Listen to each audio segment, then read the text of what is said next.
রাফি ছিল ৭ বছরের এক চঞ্চল ছেলে। সে গ্রামের ছোট্ট একটি প্রাইমারি স্কুলে পড়ে। তার নীল রঙের স্কুল ব্যাগটা ছিল তার সবচেয়ে প্রিয় জিনিস। ব্যাগের সামনে ছোট্ট লাল গাড়ির ছবি আঁকা ছিল। একদিন সকালে রাফি খুব খুশি মনে স্কুলে গেল। স্কুল শেষে বাড়ি ফিরে সে হঠাৎ দেখল, আরে আমার ব্যাগ কোথায়? রাফি তো অবাক, সে তো ব্যাগ নিয়ে স্কুলেই গিয়েছিল। তার বন্ধু তানিম তখন পাশে ছিল।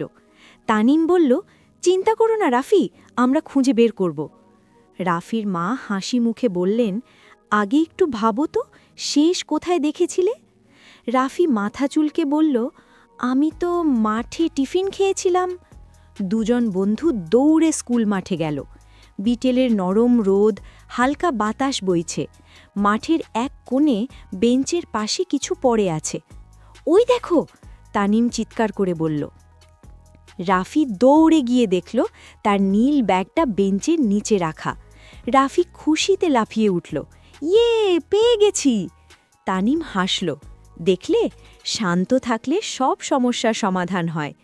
বাড়ি ফিরে রাফি মাকে জড়িয়ে ধরল, আমি আর কখনো অসাবধান হব না। মা আদর করে বললেন, ভুল সবাই করে, কিন্তু ভুল থেকে শেখাই আসল কথা। সেদিন থেকে রাফি সব সময় স্কুল শেষে ব্যাগ ভালো করে দেখে নেয়।